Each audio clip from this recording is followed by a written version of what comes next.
Assalamualaikum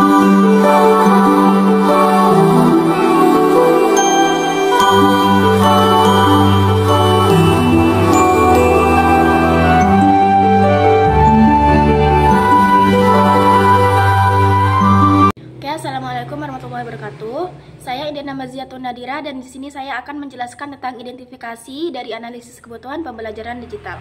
Yang pertama ialah topik pembelajaran. Topik yang dibahas dalam video ialah descriptive text atau describing people, yang artinya siswa belajar bagaimana cara mendeskripsikan orang dalam bahasa Inggris. Meliputi kayak penampilan fisik seperti tall, short, long hair, dan sifat atau karakter seperti kind or friendly. Ini termasuk dalam materi dasar bahasa Inggris yang melatih kemampuan menulis dan berbicara.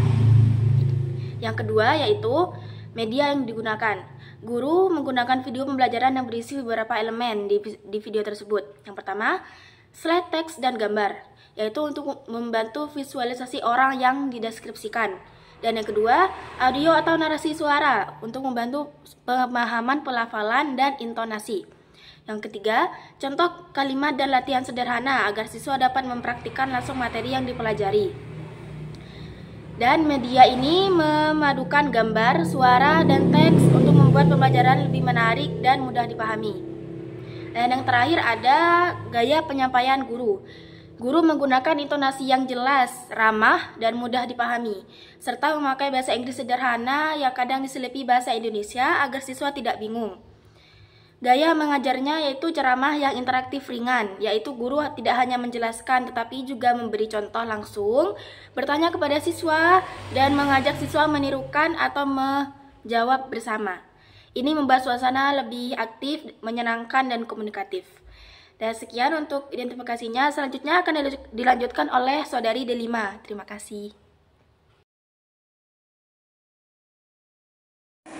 Kelemahan video pembelajaran konvensional dari segi penyajian materi tampak didominasi oleh penjelasan verbal dan menggunakan alat bantu visual sederhana atau teks di layar, yang mungkin tidak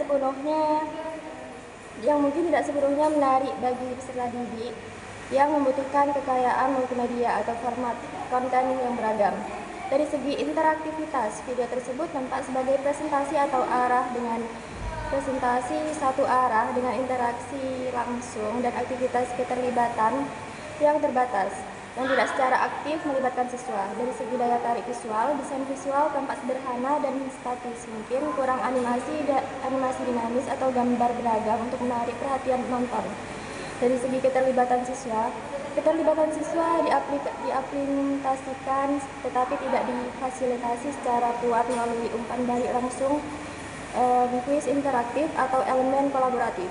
Kesesuaian dengan karakteristik pembelajaran digital native, video ini kemungkinan tidak sepenuhnya sesuai dengan ekspektasi pembelajar digital native terkait interaktivitas, simulasi multimedia, dan pembelajaran partisipatif. Pembelajaran digital natif seringkali lebih menyukai konten dengan fitur interaktif, tempo yang lebih cepat, dan integrasi multimedia yang melampaui gaya ceramah tradisional. Baik, di sini saya akan menjelaskan mengenai analisis kebutuhan. Yang pertama yaitu apa kebutuhan utama siswa agar pembelajaran menjadi lebih efektif, yaitu pemahaman konteks, latihan berulang yang terstruktur, variasi aktivitas pembelajaran, serta umpan balik yang jelas dan dapat direview ulang. Nomor 2, jenis konten digital apa yang cocok untuk memperbaiki kelemahan dalam video tersebut, yaitu kombinasi video interaktif dengan kuis terintegrasi, latihan praktis berbasis tugas, dan elemen diskusi untuk refleksi. Yang ketiga, platform apa yang bisa digunakan untuk mendistribusikan konten tersebut. Ada beberapa platform, contohnya YouTube untuk jangkauan luas, LMS untuk pelacakan kemajuan, serta opsi platform pembelajaran lokal yang terintegrasi dengan sekolah. Ya, di sini saya akan menjelaskan tentang rancangan alternatif konten digital yang lebih efektif untuk menggantikan atau melengkapi video konvensional di atas.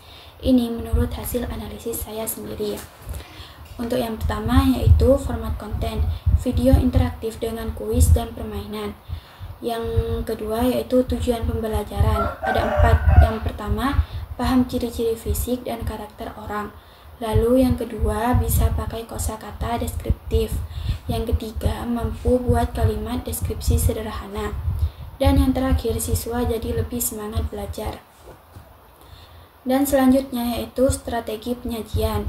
Untuk yang pertama, video pendek dan menarik seperti animasi atau ilustrasi.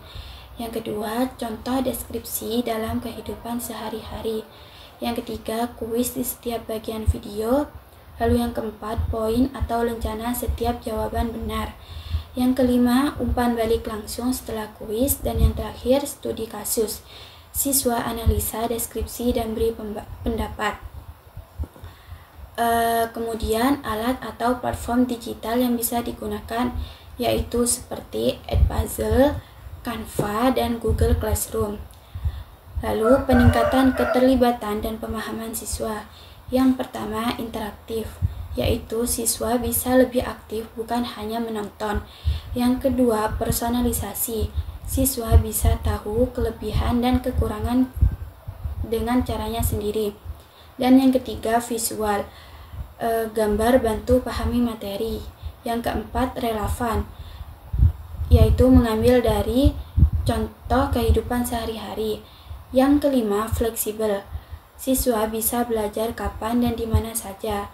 Yang terakhir yaitu motivasi, siswa bisa mendapat hadiah agar bisa menjadi lebih semangat. Sekian dari saya. Wassalamualaikum warahmatullahi wabarakatuh.